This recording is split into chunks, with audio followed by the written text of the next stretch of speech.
Hi friends, welcome to taste YouTube channel. ఈరోజు మన ఛానల్లో నేను చేయబోతున్న రెసిపీ వచ్చేసి అటుకుల మిక్చర్. దీన్నే మనం పోహా మిక్చర్ అని కూడా అంటాం. ముందుగా ఈ అటుకుల మిక్చర్ కోసం మనం అటుకులను తీసుకొని మంచిగా జల్లించుకోవాలి. నేను ఒక హాఫ్ కేజీ వరకు అటుకులను తీసుకున్నాను.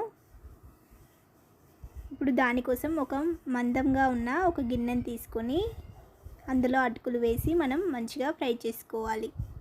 నాకు అటుకులన్నీ ఒక గిన్నెలో సరిపోవడం లేదని నేను 2 బాండీలలో ఈ అటుకులను వేయించుకుంటున్నాను. ఒకవేళ మీ దగ్గర పెద్ద గిన్నె ఉంటే మీరు ఒకే గిన్నెలో దీన్ని ఇలా ఫ్రై చేసుకోవచ్చు. అలా అటుకులు కొంచెం క్రిస్పీగా అయ్యేంత వరకు వాటిని ఫ్రై చేసి పక్కన పెట్టుకోవాలి. ఇప్పుడు ఒక బాండీ తీసుకొని అందులో పోపు కోసం కొద్దిగా ఆయిల్ని వేసుకోవాలి. అలాగే ఆయిల్ హీట్ అయిన తర్వాత అందులో ఒక హాఫ్ కప్ వరకు పల్లీలను యాడ్ చేసుకోవాలి. ఆ తర్వాత ఒక 7-8 వరకు పచ్చిమిర్చిని కూడా ఈ ఆయిల్లో యాడ్ చేసుకోవాలి. ఇప్పుడు అందులో కొద్దిగా జీలకర్రను కూడా యాడ్ చేసుకొని మనం మంచిగా కలుపుకోవాలి. ఇలా ఇవి ఫ్రై అయ్యేంత వరకు వీటిని కాసేపు కలుపుతూ ఉండాలి. ఇప్పుడు ఇందులో మనకు పుట్నాల పప్పును కూడా ఒక హాఫ్ కప్ వరకు ఇందులో యాడ్ చేసుకోవాలి. ఇలా యాడ్ చేసుకొని దీన్ని మంచిగా ఒకసారి కలుపుకోవాలి. ఇలా ఆయిల్లో అన్నీ మంచిగా మనం ఫ్రై చేసుకోవాలి. ఇప్పుడు ఇందులో మనం కొద్దిగా కరివేపాకును కూడా యాడ్ చేసుకొని ఫ్రై చేసుకోవాలి. ఇవన్నీ ఫ్రై అయ్యేటప్పుడు మనం స్టవ్ని కొంచెం లో ఫ్లేమ్లో పెట్టుకొని మాడిపోకుండా మధ్య మధ్యలో కలుపుతూ మంచిగా ఫ్రై చేసుకోవాలి. ఇప్పుడు ఇందులో మనం కొద్దిగా అల్లం వెల్లుల్లి 2 రెబ్బలను తీసుకొని మంచిగా దంచుకొని ఇందులో కొద్దిగా యాడ్ చేసుకోవాలి. అలాగే ఒక 1.5 స్పూన్ వరకు పసుపును కూడా యాడ్ చేసుకొని మంచిగా కలుపుకోవాలి.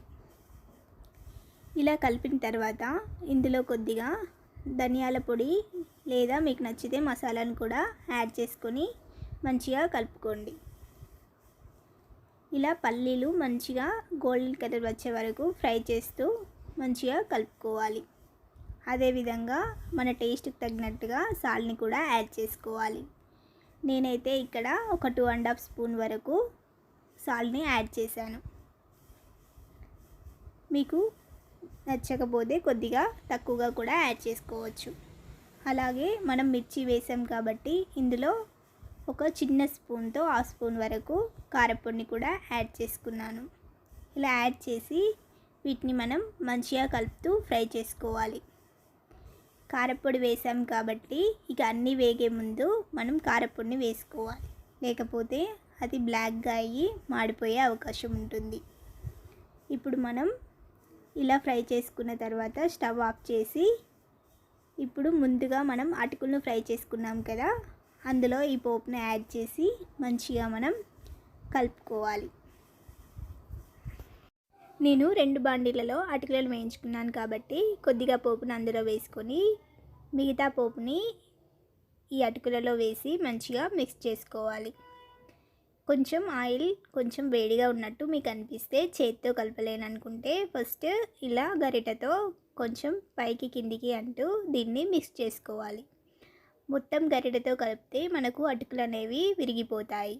అందుకే నేను చూపించిన విధంగా ఇలా చేతులతో అటుకులను బాగా మిక్స్ చేసుకోవాలి.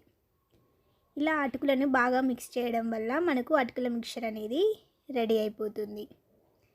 ఈ అటుకుల మిక్చర్ని మనం ఒక 30 డేస్ వరకు స్టోర్ చేసుకొని తినవచ్చును. అలాగే ఈ అటుకుల మిక్చర్ని కొంచెం చల్లారిన తర్వాత ఒక ఎయిర్ టైట్ కంటైనర్ బాక్స్లో దీన్ని స్టోర్ చేసుకొని మనం తినవచ్చు. అటుకుల మిక్చర్ని మనం సరదాగా బయటికి వెళ్ళినప్పుడు కూడా ఇలా ప్రిపేర్ చేసుకొని తీసుకొని వెళ్తే చాలా బాగుంటుంది. అండి, మనకు టేస్టీగా క్రిస్పీగా ఉండే అటుకుల మిక్చర్ అనేది రెడీ అయిపోయింది. మీకు కనుక వీడియో నచ్చినట్లయితే లైక్ చేయండి, షేర్ చేయండి, సబ్స్క్రైబ్ చేయడం మర్చిపోకండి. Thanks for watching this video.